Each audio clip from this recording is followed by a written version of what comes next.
They should not allow another person to give them a prescription of how Africa should look like or what we need in our Africa, because we know what we need in our Africa. All right, let's get ready in the second broadcasting of the day in 3, 2, 1. Now, there was a time I sat down here and I made a video. I said Ibrahim Traore is an influencer. Now, we had people like the likes of Thomas Sankara, the likes of Patrice Lumumba, the likes of Mwalimu Julius Kambarage Nyerere, the likes of Nelson Mandela, the likes of John Pombe Magufuli, but John Pombe Magufuli is a recent one. I'm talking about those who were there like a long time ago, in the years of 19s there. Those people, they were fighting and they really tried to educate Africans on the matters concerning our independence, liberation, and revolution. And they really wanted the best for these countries here in Africa. And since that time, there's a period in the middle here, we never had people who would come out and now speak these things out. Now, this period in between here is a period that the West has taken time to dominate us so much. It has really taken time to dominate so much in Africa. But why am I saying that Ibrahim Traore is some kind of an influencer? This is the reason. Now, after Ibrahim Traore came out and decided to speak these things out, many and like other African politicians and other African leaders and other African famous people, they are coming out now to start speaking these things. They are coming out now to start addressing these issues. Because what I can say is that I think Ibrahim Traore opened the eyes of many people. He actually opened the eyes of many people.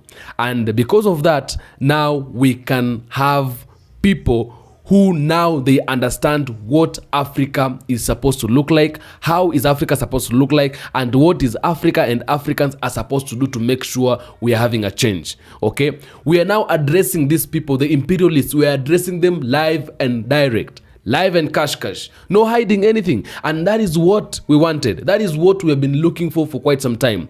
When we can now get to a point that we are not fearful anymore, we address the issues. If the things are actually they are humiliating us and we are finding it difficult to cope up with them, we address them the way they are. And that is actually what is happening right now. This woman is like unknown, but she is a Sierra Leone first lady.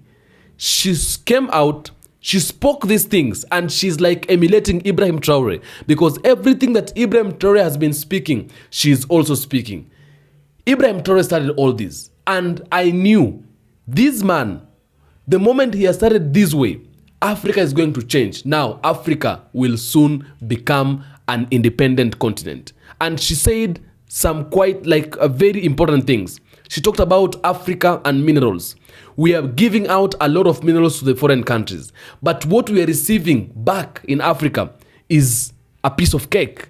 A piece of cake. Because she said, Africa, the foreign countries would come to Africa and take minerals worth $100 billion, but they can only give us $10,000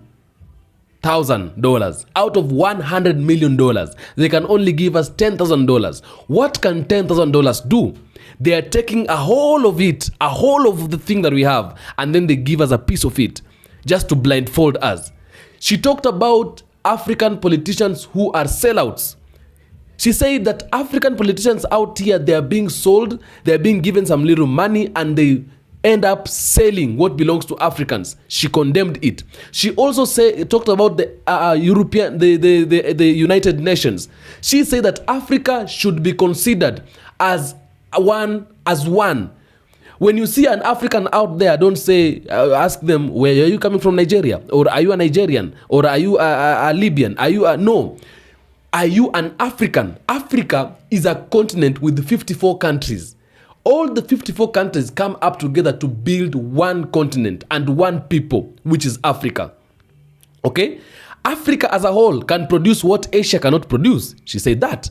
Africa as a whole is giving to the world what America cannot give to the world. Africa as a whole is giving to the world what South America cannot give to the world. Is giving to the world what Europe cannot give to the world. So Africa as a continent, as a whole, should be considered as one, and it should be respected. She also said it is high time that foreign countries, especially the Western countries, start respecting African countries and start respecting Africa. Give them and give us a little respect because of what Africa is doing into this world. They should be given a little respect. That is what she said. And without further ado, let's get after it. Welcome. The kind of mineral resources we have in our country is enough to take care of everybody in that country. We should not have a single poor person in Sierra Leone. But unfortunately, we are not given the free will to make decisions on our own mineral resources. There's always Big Brother who decides. And when you fight and say, no, we are not going to do this, they use the system to stop you. It's either they set you up with the opposition and they'll be supporting the opposition against you from the back, or they cause unnecessary chaos in your country so that you are not able to even govern your own people. They will do things to make you not to be functionable. And of course, any country that don't have peace cannot develop. You have to have peace before you talk about development. I'll give you a simple example about Sierra Leone. Every mining company that is in Sierra Leone today is owned by a foreigner. Every mining company. If it's not the Chinese, it's the American, it's the British. Our electricity, Bumuna, is run by the British, and we still don't have light. We're looking for light, electricity. If you don't have electricity, how can you talk about education? How can you talk about health facility? How can you talk about improving the infrastructure of your country? We don't have electricity. Now, do we actually even have proper water, pipe-borne water, so that our kids will not be sick? We don't have those facilities. Why? With all the minerals we have, there is a cap you put. Before my husband became the president of Sierra Leone was benefiting, they said, what's the word? 0.000.1%. What is that? Basically, a company can take as much as $100 million out of the country in terms of minerals, and then they can just give the country $10,000. Now, what will $10,000 do for our health system? What is $10,000 do for our educational system? You cannot be coming to our country and take everything that will make us develop, and then you still treat us as inferior people, as if we don't know what we're doing. I think that is wrong. And these are the things I believe that are stopping Africa from progressing. We don't have a say. The sense about us celebrating independence, I don't know why we celebrate independence, because we are not free.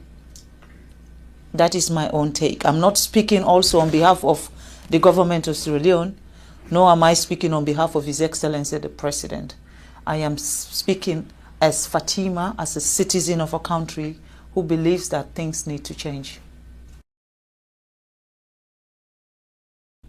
In Africa, you should not have a leader that is assertive, a leader that knows what his people want, a leader that wants to change what is happening. The moment you have that, it's everyone's target. And then they find reason to slow you down, they find reason to stop you, and they use that system of corruption. They use corrupt people, they use negative people, they use unpatriotic citizens to come after a government who is doing what is right for a system. I think we need to address those issues. Unfortunately, I don't know I'm very good at name calling, but at the moment, I don't know who I should be screaming at.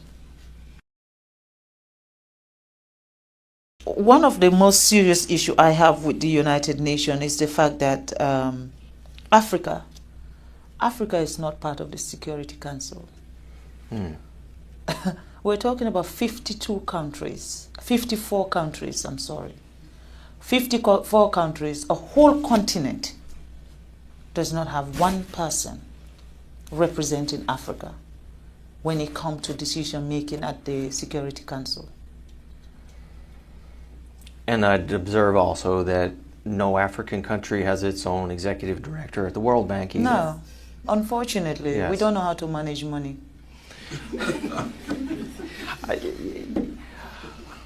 I think I'll have to disagree with you. And what do you want me to say? Because if that is the perception since the beginning of, every time an African come forward for something, that they have to be a decision maker for the world, not just Africa.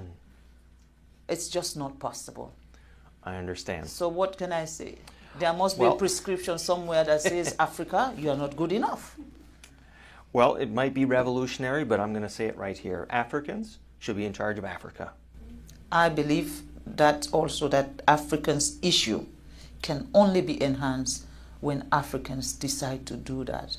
They should not allow another person to give them a prescription of how Africa should look like or what we need in our Africa, because we know what we need in our Africa.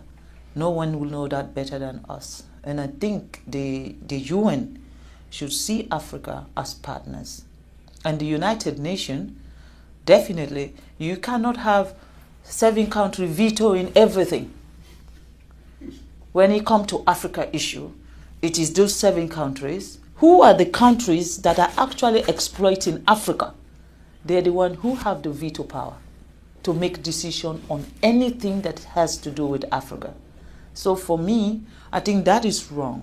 And that is one thing the president of Sierra Leone has campaigned for. And this year, Sierra Leone is now a non-permanent member at the United Nations. But yet still, we don't have a veto power. But we're there. At least we are getting closer. And in these 2 years, our mission is to get the United Nations to see Africa not as one country. Because that's the mistake they do. When you say I'm from Africa, they say, oh, you're from Nigeria. I said, no, Nigeria is one country in Africa. We have 54 countries in Africa. So see us as a continent that also, what we offer to the world, Europe does not have it. What Africa gives to the world, Europe don't have it, America don't have it, Asia don't have it. Because we are not mining in China, we are not doing any mining in America or mining in Europe. But they're doing it in every part of Africa. Not just Sierra Leone, go to Democratic Republic of Congo, go to Botswana, go to Angola, go everywhere there is mineral resources. It is the West and the Chinese who are there. When you come to Africa, ask me what is it that I want. If you ask me what food do you want to eat, I'll tell you I want to eat rice. But then if you come to Africa and bring me spaghetti and said, I want you to eat spaghetti, that you are imposing on me. With everything that we have in Africa, for all the people or all the organizations or all the companies that are coming to take from us, for once, see us as partners. For once, treat us with respect. And then help us develop.